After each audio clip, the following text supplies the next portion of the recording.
Previously on Sister Wives. We watch more drivel from Cody saying that he does want things to be good between Janelle and him for the sake of their children and their honor. Oh my goodness. Yeah, I'm just thinking of like the clip from Star Trek Lower Decks where Mariner's yelling, "Honor! Honor! I am a Klingon, I like honor." That's what Cody looks like. That's what he looks like. Now I'm thinking of Cody just having that brow ridge of a Klingon. He's halfway there. Klingons are also really good at taking care of their hair. Mm-hmm. They also have the same facial hair. It fits on so many levels. I think they also can be polygamists. Anyway, keep going.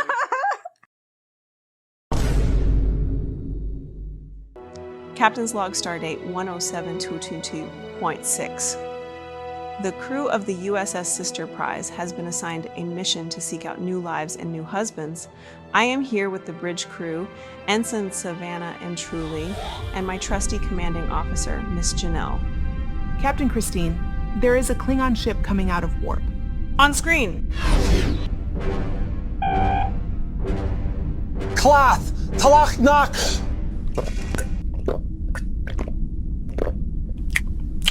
Hot water. I am Cody, son of Wind, warlord of the Coyote Pass Nebula. Captain Christine, I have come for my property and my honor. What a clingy Klingon. Don't you want to come back to me and my hot pecs and six-pack abs? I demand you submit to the patriarchy. We have a prime directive to kick your ass. Damn your independence. And transmission. You are and will always be my sister wife. You fool! Ah! Curse that Christine and Janelle. I will have my big picture. I feel like I'm missing out on something.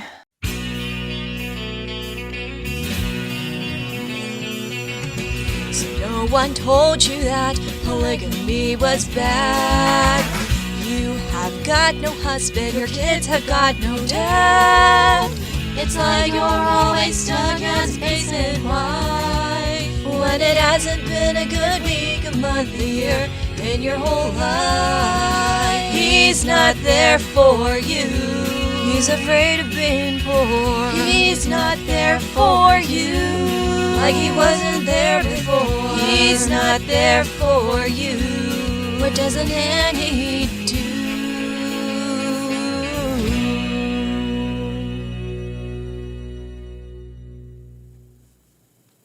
Hello, welcome back to the recap.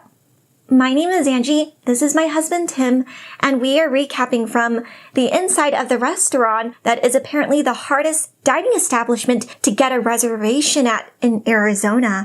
Not Mariposa. Are you copying Janelle? I guess. So once again, we are told of a scenario that happened within an episode instead of seeing it firsthand. The show didn't even show us what it looked like inside the restaurant. But thanks to us, now you know.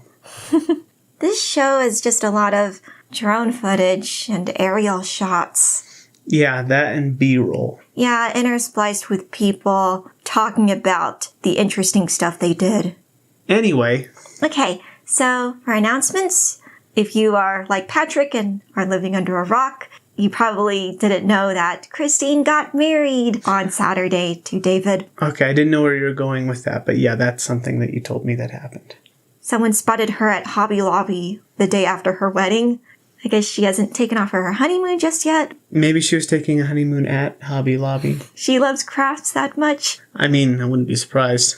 We'll get more pictures as they come out in the news outlets. I guess. And there's something I want to talk about before we get into the recap. So, as you've noticed, I did a Sister Wives Star Trek parody, and I just want to address this in case anyone else had similar thoughts. Someone on my TikTok asked why the Robyn character was so dark, and it's because I based her off of this Duras sister fan art, and I used the same clothes and color palette. She's a Klingon. That's what Klingons look like. Klingons can be all sorts of colors. They can be like a dark gray. I mean, there's really only one real type of Klingon, and you guys all know what I'm talking about. If you're a Star Trek fan, they've been mucking about with Klingons' colors for forever. The kind of Klingon that most people think of when they think of Klingon are the Klingons that you did. You suggested that Robyn looked like Lursa Duras. It's a couple of characters from the show. Yeah, she's a Klingon woman, and the only Klingon full body picture on Google I could find was the one that I used a reference for, and I used the skin tone for my animation as well. So I was worried that someone thought I was being nefarious, or anyways. We've been doing Klingons like that since the 80s. Okay, so I'm just gonna get that out of the way. I don't have anything else to announce. And I don't either. All right, so let's get into the episode. Sister Wives, Season 18, Episode 8. The writing is on the wall. Yes, a phrase to communicate that something is no longer subtle. But obviously it's a whole lot less subtle than that. We'll get to it. The episode takes off with the usual montage of establishing shots. It has rained heavily between now and last episode since the dirt bike racetrack is back to being an irrigation ditch. We continue the storyline where Meri makes a big deal of supposedly mundane announcements. She always does this. She calls a family meeting to announce that she's trying a new type of toothpaste. Is this the only way she knows how to communicate with people? Actually, maybe. She did that when she told Robyn that she's going back to school. I think it might be because nobody actually communicates with her, so she has to force this communication on them. She has to make each announcement a huge process? I mean, yes, but nobody is talking to her, right? Nobody is in close proximity to Meri where Meri can just tell them things. She has to bring them all to a place so that she can inform them. Otherwise, nobody's going to know because everybody hates her. That's so sad. I mean, kind of, but yeah. Meri wants to tell Cody of her plans to downsize / move her clothing line to Parowan whilst having Robyn there as an intermediary since, of course, Meri is not fluent in speaking Cody. The monogamous couple arrive to their destination, but for some reason have chosen not to do so in the same vehicle. You know, because Cody's so busy. This reminds me of the pandemic seasons where both of them would self-shoot Zoom meetings from either their garage or in the driver's seat of their car to make us think they don't actually live together. I'm thinking, we know you came from the same place. Knock it off. This is the same line of behavior that we will see throughout the episode where both of these people pretend to not be a couple. It's bizarre. Before entering Meri's abode, Cody takes some time to retrieve his sunglasses, which he will use as a headband since his hair is being crazy today. Looks just like it always looks. Also, I think it's really weird when they say hi to each other as if they didn't wake up in the same bed or haven't seen each other the night before. Or that they didn't leave the house, drive one in front of the other to get there. Yeah, how else could they have arrived at Meri's at the exact same second just by chance? As they wait to be let in, we see how busy Meri truly is. She has several plastic container bins full of mail. All three of them gather around the kitchen island to hear the long-awaited proclamation. Cody and Robyn decide to sit on opposite corners as a way to show, once again, how distant they are in front of Meri. We segue into the topic of PDA within plural marriage. Cody alleges that Robyn is overly sensitive to having wives witness affection between her and their husband. He asserts that Robyn is very sensitive to what other people see. So Robyn keeps her distance from me a lot when I'm around Meri or when I'm around any wives. Which I don't think is true because the first memory that comes to mind is that scene during Valentine's Day. Those are beautiful flowers, Cody. Hi, lady. Thank you. Welcome. Thank you for the flowers. Happy Valentine's Day. Happy Valentine's Day. Before I came into the family, Kody, Janelle, Christine, and Meri has sort of established this culture that there was to be no affection in front of each other. And I think it's changed. I know that Kody wants to be more affectionate, but feels like he can't. And I don't know what it was that night. I just went, my husband gave me flowers. I'd like to say thank you. I'm not going to sit there and make a big deal of it, but I'd like to give him a hug and a little kiss. And I think everybody should. We haven't been physically affectionate, like openly in front of the other wives. Like you with a wife are not physically affectionate with each other in front of the other wives. We just, I don't know, we just never have. Okay, raise your hand. You wish that could change. I do wish that could change. I think we could try to evolve. So either Robyn has changed her mind to say that romantic gestures are bad now that the other wives are divorcing Kody, or she just wanted to do that when they were still married to him. This is a contradiction, to say the least. No, I was going to say, I thought it was the other way around. That Robyn really liked lots of PDA because it meant she got lots of PDA and she didn't really care about anybody else. So, again, Kody is rewriting history. Anyways, the contradictory man whines about this lifestyle that he's picked for himself, since for all of his life, polygamy has prevented him from being truly intimate with his soulmate, Robyn. Even now, with the OG3 out of the way, he still feels that it is taboo. Marty's here. Meri finally discloses her news that she is moving her LuLaRoe inventory to Utah. As she does this, Robyn is sucking on her teeth. I noticed she has done this before in a previous season, where it looks like she's doing what my dog does after giving him peanut butter. She'll suck on the roof of her mouth. I don't know if this is an anxiety thing or what. Some people speculate that she has dentures. I don't think she does, but either way, I found it distracting. So stop doing that, Robyn. At least on camera, it seems like a self-soothing thing. Something that she does when she's under intense stress. She thinks she's stressed out now. As the monogamous man is taking in the news, he is grinning from ear to ear. His tone becomes noticeably peppier at the thought of Meri spending even less time around him. His involuntary reaction incites a judging expression from Robyn. She goes like this. That was the highlight of the episode, was that half a frame where she's just... It was great. Yeah, she's thinking, that's the wrong answer. You're going off script, boy. The conversation then takes a turn. Meri is troubled by the new fancy ring Kody is wearing on his once Clawda-wearing hand. I don't even think she was troubled. I think she was more curious than anything. I think she was troubled. I mean, she was, but she came off as, oh, is that a new ring? She does have to downplay her emotions when she's interacting with these two people who she's so afraid of offending. One is her friend and the other is a potential lover. That doesn't bode well. But yeah, no, in the circumstance, yeah, it does come off as she's concerned about this ring. So the topic of the new ring doesn't actually get discussed in the moment. Its significance is relayed to us in the confessionals because these people are, again, so afraid of confronting each other. Kody and Robyn are again playing dumb as to why this jewelry is a significant topic that has to be brought up, even though the original ring was a substantial event when they gifted it to him. Full well what this means. They know full well that Meri knows what it means. This is just another example of Robyn, Kody, and Meri lying at each other and then just believing each other. It's pathetic. These two imbeciles know. For people who hate having their family act like they're drunk and having forgotten the past, they sure like to feign ignorance when it's convenient for them. It's a cool ring. Yeah, it's a cool ring. There are other TikToks and channels that discuss the valuation of the ring in detail. Let's just say it goes great with another David Yurman Heart of the Ocean men's pendant Robyn also bought for him.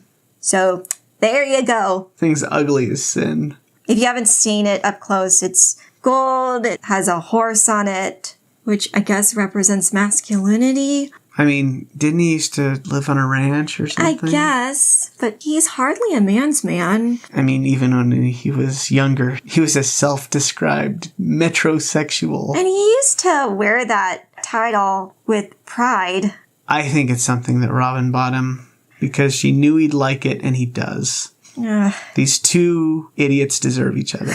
Unlike his dad and stepmom, we pivot to a man in the family who has been responsible with his paycheck.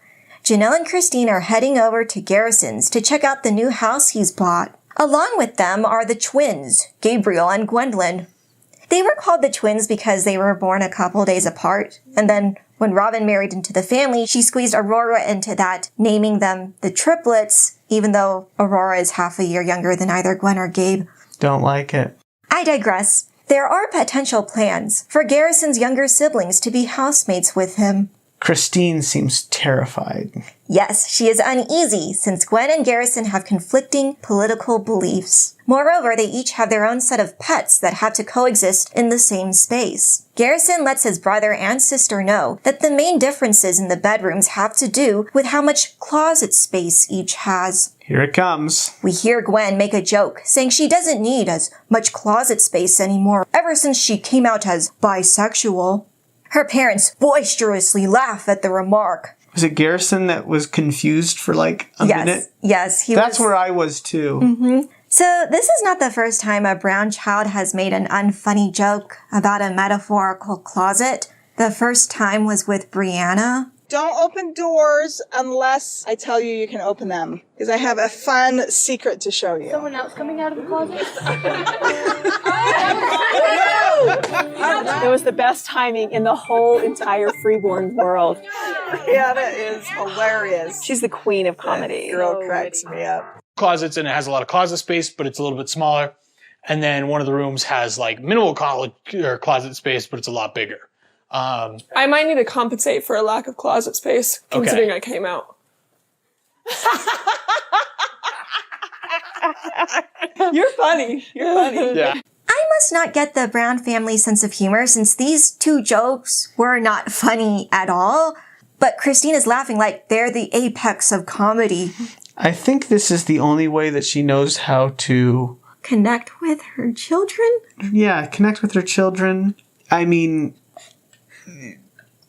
her bisexual daughter is saying this. She doesn't want to be a total Meri, and so she's, haha, that's funny because she's gay, and she made the joke, haha. I can see it. I guess it's more of a sign of affection than comedic timing. Yeah, that sounds about right. As Garrison gives a tour of the rooms to his moms, Gabriel gives a poignant analogy of the status of the family. The conflicts are akin to a gigantic ship sinking, where all the individual families have taken up refuge in separate lifeboats, where each mom is trying to keep their unit from dying. He didn't say dying, he said trying to keep it together. Mm-hmm. He reiterates that Janelle, Christine, and all 12 of their children have, by and large, been able to maintain a level of rapport with each member within that group. Everyone except, of course, Gwen and Peyton. Yeah. Garrison gives a rundown on the leases and tells both his moms that they have to co-sign in case a fight ensues and one of his tenants/siblings walks out on him. I thought that Garrison wanted his siblings to sign, not the parents. No, he was, when he said co-signing, he was pointing at Janelle and towards the camera where Christine was sitting. Okay, yeah, I get it. He wants to make sure he is financially covered if the worst happens. And will eventually happen. I don't think Gwen moves in with them. I remember her saying in one of her first recaps that she was thinking of moving in with her brothers, but that plan fell through since that was around the time she met her then girlfriend and decided she'd rather live with her than them. Mm-hmm. Someone who is definitely not living with a significant other is Meri. The tense conversation resumes. Cody asks for more details about this conclusion she has come to. He questions her if the inn is short-staffed. That line of reasoning would motivate her to be there more often to pick up the slack. She denies that claim, saying that the death of her mom has left her feeling mentally fatigued. Amassing her two businesses into one location would help her focus. The ex-polygamist tries to convey what his biggest dilemma is when trying to respond to this announcement. He, for sure, doesn't want to be in a marriage to Meri, so he is tempted to outright tell her that she is free to do what she wants. They have a meaningless discussion about an encounter during the Vegas years when a customer wanted to buy all the clothes on a rack from Meri's business since they weren't stored in containers yet. Robyn thinks invoking this random memory is the development that will lead Cody to want the desperately lonely woman back. It's evidence that he really does care. He remembered that stupid story that Meri doesn't. Yes, I'm thinking it's not going to happen. I don't know why she thinks having a memory is the same as getting back together with someone. I think I understand why. It's because she's delusional. I mean, if this is her level of this is enough to spark a flame, I can see why her relationships with every member of the family is so shallow. Because apparently the only deal breaker is not having a stupid story about Rax. Oh, God. The favored wife restates how stressed she is about this change, and she brings up the fact that she and Meri need to communicate better on some potential playdates or future family get-togethers. At the thought of these suggestions, Cody starts scowling at Robyn. This look of abject disgust doesn't evade Meri's observations. She nervously laughs at the thought of how much her husband despises her. It's so ridiculous when you think about it like that, but yeah, that's exactly what happened. How is Meri even holding it together at this point? Gosh, it must be so hard to be in that stupid wet bar. These people don't get along. It's a Mexican standoff between these three. It's ridiculous. They all have opposing desires, and they're basically having a fight underneath the words. Cody wants just him and Robyn, and no Meri. Meri wants them all together, and Robyn wants them all together, and they're maneuvering, and they're conniving, and all this stuff, but these three people are so dishonest with themselves. They just have to admit that it doesn't work. Cody is in a catch-22 because if he breaks up with Meri, he loses Robyn. But he also can't stand Meri being around. On the couch, Baldylocks gives an unneeded explanation for his reaction. Robyn keeps pestering him to have superficial gestures of interaction with Meri because she's technically still his spiritual wife. He goes, I don't need that sort of pressure from you, Robyn. What a Which one of them? All three of them. Robyn then goes on a rant that every parent in this family is messing things up for her. Moreover, she is totally helpless since she herself has no kind of power or sway in helping Cody mend these marriages. She has no power at all. It's like she has a loaded gun pointed at the back of Cody's head, and she says to him, I've got no power over you. Do you think she's doing this because she knows that people who watch the show believe that she has all the power? Yeah, I think people think she's the puppeteer. This is some sort of image control? Mm-hmm. Oh, gosh. It ain't working. In the meantime, the non-influential wife will keep dropping those crumbs of hope for Meri until the time the angry man does decide to accept her disloyal ass back into his big picture. Robyn claims that Cody's stubbornness is frustrating and some days feels like a deal breaker.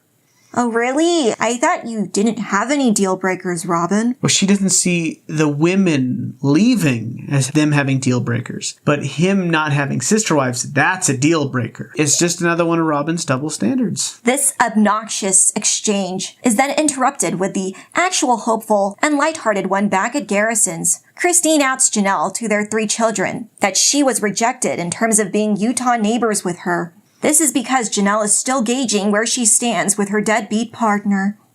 The free woman is visibly irritated in her confessional, saying that it seems as clear as day. Cody and Janelle are probably never going to work things out. Christine goes, Why do you still want to plant roots here? Just move in with me. I can understand that frustration. Her sister wife responds that the possibility to move is there, but it would have to be to North Carolina so she can have proximity to Caleb, Maddie, and her grandchildren.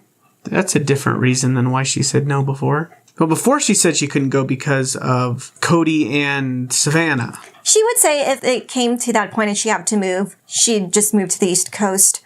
She jokes to Christine that maybe she and her can go in on purchasing several houses across the country to meet the demand of wanting to be with all their children. Yeah, that's never gonna happen. Janelle is way too frugal for that. I mean, maybe she could buy 2 $80,000 RVs that she doesn't use in different parts of the country. I guess it could work. She just had to actually use the RV what it was intended for.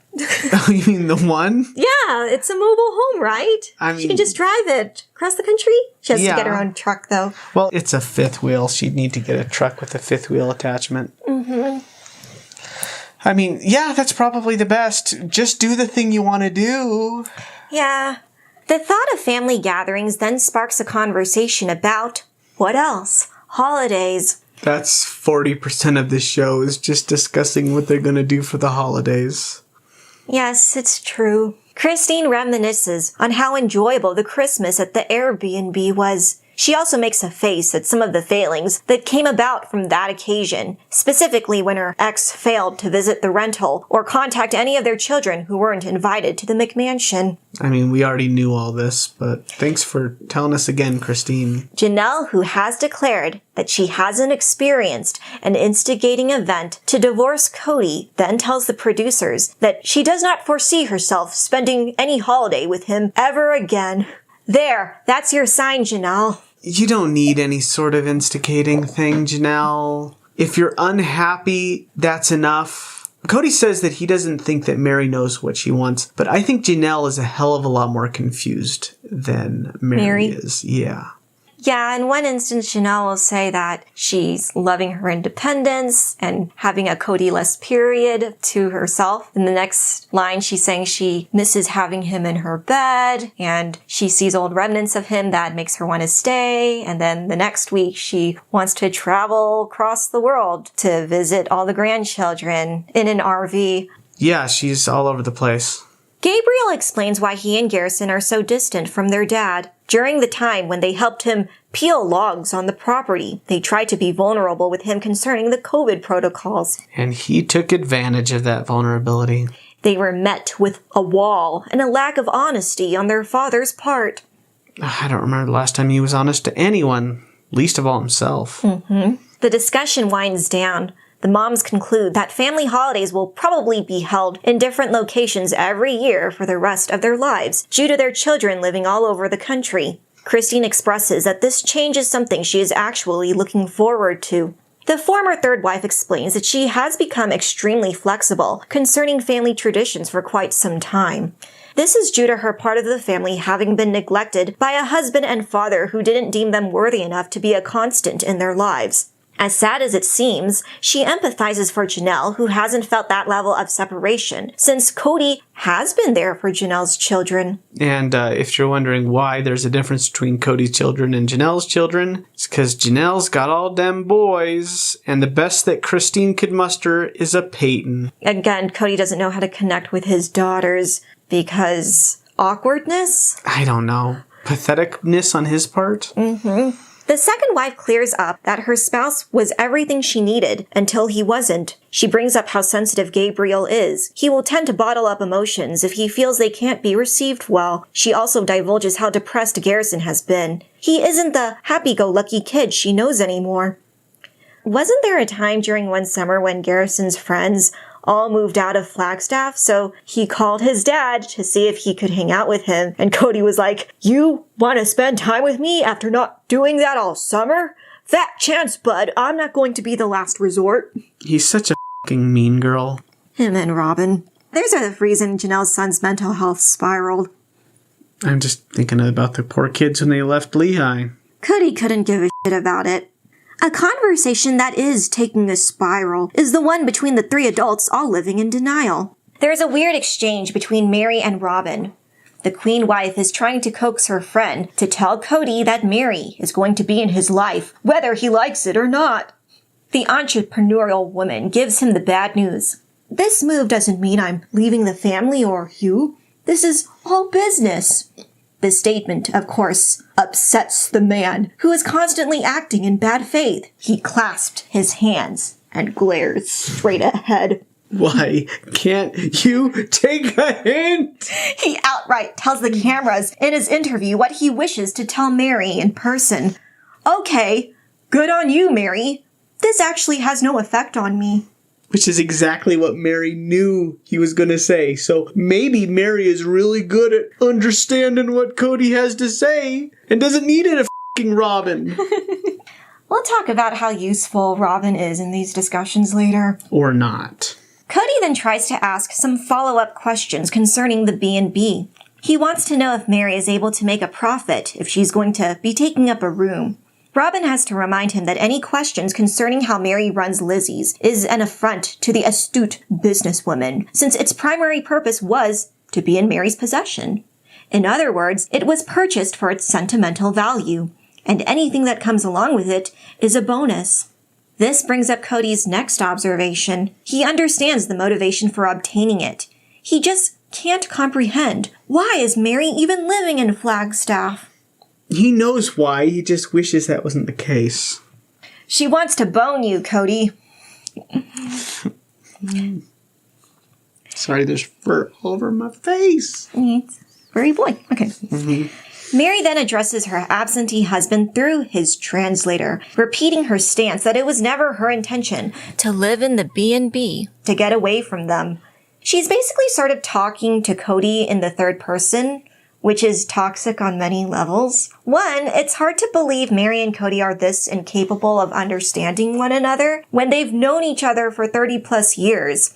Second, if they really can't understand one another and Robyn is supposed to be an intermediate, then Robyn is wholly inappropriate to be placed in that position because she has her own separate agenda from Meri and Cody. She is actively trying to manipulate both of them. These three losers, if they were honest with each other for 30 seconds, everything would probably fall apart because Meri would leave, Robyn would leave, and then Cody would be upset. So they're all propped up against each other. To live in this hellish condition? Yes. They have this weird three-way support structure, and it means that none of them are happy. Except maybe Robyn, but she claims not to be happy. She is happy as a clam, living in this fire that she has both ignited and fueled. Cody tries to put a patch on Meri's problem, saying she needs to use her establishment more, aka go live at the inn full time. Robyn repeats that that isn't the floundering woman's intention. Meri puts in plain terms that she is downsizing to a smaller house in Flagstaff. The thought of multiple homes shouldn't be strange to the ex-polygamist man who's been living that way for many years. She adds a dig at the end, implying that despite having numerous houses to be in, Cody never lived in hers. I mean, yeah, but that's just because you guys were living a stupid lifestyle that was bad for everyone. Except for Robyn. The real Teflon queen. Seriously, nothing sticks to her. Nothing that Cody can see anyway. In a last-ditch effort for the ramen-haired man to show even the slightest bit of empathy, Meri starts to cry and be more vulnerable. She outright tells the monogamous couple that she hasn't really decided on what to do with the inn moving forward. Apparently, the costly, sentimental house causes her a lot of anxiety. In addition, she tells Cody that she still has hope that they can get back together. For a brief moment, she tries to catch her breath, sipping a drink from her tumbler whilst turning her back to wipe her face. The douche canoe just sits there in that same pose and irate expression. This pisses Meri off. In her confessional, she imparts that she really hoped the dead inside man would show even the smallest inkling of caring. She cries out, "It's almost as if he's telling me, go ahead, Meri, just live your life like you've been doing because nothing else is going to change." I am so confused by her reaction. Why is that sentence a bad thing? She should go off and live her life, but she's pissed off that this man who doesn't care about her is going to continue not caring about her. It's so insufferable. Just the way that she knows what Cody's gonna do. She's able to predict what Cody's gonna say verbatim, and then when he says it, she gets upset. Even though she knew full well that's what he was gonna do. She is in denial. She has no one to blame but herself. We then get the line of the episode. The reason Cody doesn't want to straight up tell Meri to let go of them is because he has one wife in which he has a great marriage to. If he spiritually abandons the non-favorite ones, because, remember, literal abandonment doesn't count, then that very wife will lose respect for him. I need to look inside Robyn's brain of how she calculates deal breakers, because he's already abandoned Meri. What I'm getting at is that all three of these people are caught up in the label of who's leaving who. Maybe there's an aspect or repercussion to their religion that is not being mentioned. That's what I'm thinking too. There's some sort of other level going on here. Maybe the husband gets demoted. He doesn't get to be in the celestial kingdom permanently, or he loses his license to practice polygamy if it says on their church records that he divorced a wife. This would make better sense as to why Cody isn't flat out telling Meri he's done with her, and this makes sense for Meri to drag this out to make it as painful for him as possible as some sort of petty revenge. She wants him to lose some sort of status in their church community, because none of these adults make any sense unless you put another toxic factor into the equation. I think that that's a missing variable from the show. We don't know very much about their religion other than the stuff that they tell us. And the stuff they tell us is next to nothing. They don't go into detail about you need to have so and so many wives in order to get your planet, or this is what it takes to get a divorce. We're trying to figure everything out secondhand and through hearsay. It's obvious that there are other things going on that the show just is not interested in us knowing. It's obnoxious. We all know they live in a cult. Tell us about the cult. I thought this show was supposed to be educating people about the realities of polygamy. But in reality, we don't know anything more about polygamy than we knew in episode 1. It must be in their contract where they can't defame their religion or something. Well, that's a shocking thought, that educating people about their religion is the same as defaming it. On the subject of being in denial, we turn our attention to Janelle and her birthday. Christine is in town to celebrate, but isn't able to since Cody is taking Janelle out instead. On the couch, the second wife tells us how great she is at cognitive dissonance. Like it's a talent. She understands how hurt and neglected her children have felt at the hands of their dad, but on a superficial level, she and Cody can just hang out and have a great time if she is able to compartmentalize/ignore all these other stuff. But even with these cursory attempts at getting back together, the somewhat logical wife admits that there is pretty much a 0% chance that will happen. She likens those odds to being struck by lightning. Speaking of 0% chances, we get back to the futile discourse over at Meri's. Cody wants to be done with this woman, but she keeps asking for some type of input from him on how she should move forward. He breaks and says, "Fine, I'll just throw some ideas out there." Bad ideas. The first of his many ideas is to get Meri to help pay for Coyote Pass for the off chance that she'd want to live in a casita like Janelle. This man just loves to use people, because he just told us a couple episodes ago that he isn't planning to live on the property for at least another 15 years. He throws more spaghetti at the wall, specifically the prospect if the high-maintenance woman wants to live in an RV the same way Janelle has done. Unless that RV's got a wet bar. As might be expected, Meri exclaims, "Oh, hell no." It doesn't have French doors. It doesn't have 5 empty rooms or a water feature. What is this, a third world country? Our family empath interjects and stupidly remarks, "You see? This sort of interaction is proof that Cody still wants Meri to be part of his big picture." He might as well have been describing the brand of trash bag he wanted to buy to put her body in when he buries her alive. And Robyn would still be going, "Oh, isn't that sweet?" He wouldn't want her to build a house on the land if he didn't think she was part of his future. He wouldn't want to bury her on the land if he didn't want a part of her in the future. Like, no, Robyn, he just wants her income so she can pay it off for you guys. Oh my gosh, these people. The thing with Robyn that's always been the case is it's so hard to tell whether or not she's genuinely stupid or just pretending to be stupid. I think that's the thing that really divides the fandom. It's either she's Machiavellian or she doesn't know what Machiavellian means. Yes, nothing in between. The big brain of the family then throws his most functional idea yet. Meri is scared about this proposal and hangs onto Robyn for support. Cody suggests that the wife he wants to put out to pasture just be put out into storage. He wants to build a barn-dominium out on Coyote Pass as a storage unit to house his sports car he doesn't use during the summer and all his other crap. A loft will be built on top, and he advocates that Meri should live there if she is indecisive about where to stay. Okay. Hold on, Morty's on the wire. Yeah, he's always doing something annoying. Baby, you're on the wire. Okay. No. Okay. Oh, he messed the camera up.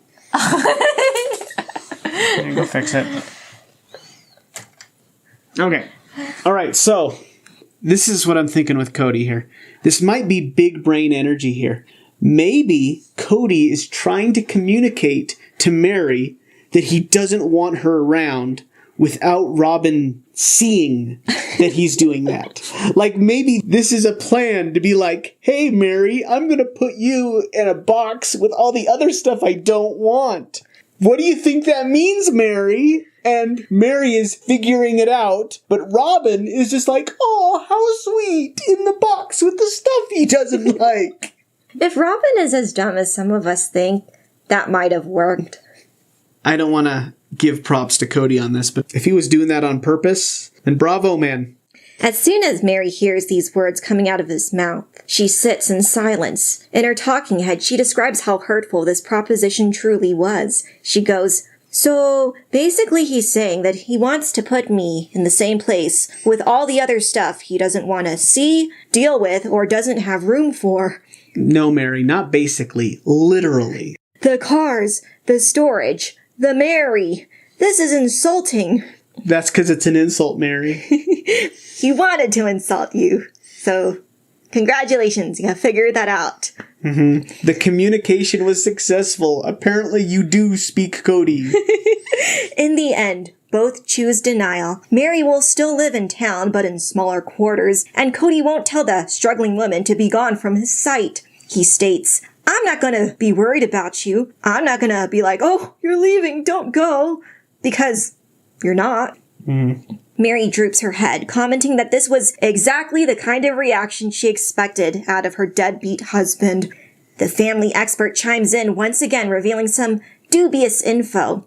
Robyn claims that the reason she is giving her friend false hope that Cody will love Meri again is because Meri asked her to do that. The manipulative affirms that it was actually Meri who would tell her to keep dropping those breadcrumbs to motivate her to stay. This is how you know how toxic of a friend Robyn is, because you shouldn't say harmful lies to anybody, especially your friends, even if that's what they want from you. At some point, you have to give your friends what they need, not what they want. We get to the final scene of the episode. Cody is patting himself on the back because he was able to get a reservation at the fanciest restaurant in all of Sedona for Janelle's birthday, Mariposa. The Jonesin man hopes this gesture will tide Janelle over so he can go back to neglecting her. I'm thinking of the flex tape meme, but it's just like the marriage, all the water coming out, and then Cody goes, Mariposa. Yeah, the tank has a leak. Mm-hmm. And Mariposa's gonna fix it. He summarizes their past interactions for the beginning of 2022. They had their huge blow-up fight in mid-December. He ignored her for 2 months until they had that lunch date at Salsa Brava. He ignored her again for another 4 months. And here they are, going on another momentous date.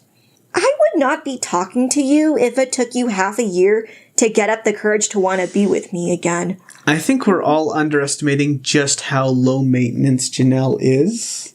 On this date, she's probably thinking she's the prettiest girl at the ball because Cody is taking her out. Yeah, I think it comes down to, 1, not needing anybody really, and 2, extremely low self-esteem. Janelle, you can do better. So obviously we know this fancy restaurant didn't work on her since Janelle is still separated from this man. Here's some advice. If you're listening out there, Cody, relationships don't work by having these grandiose activities.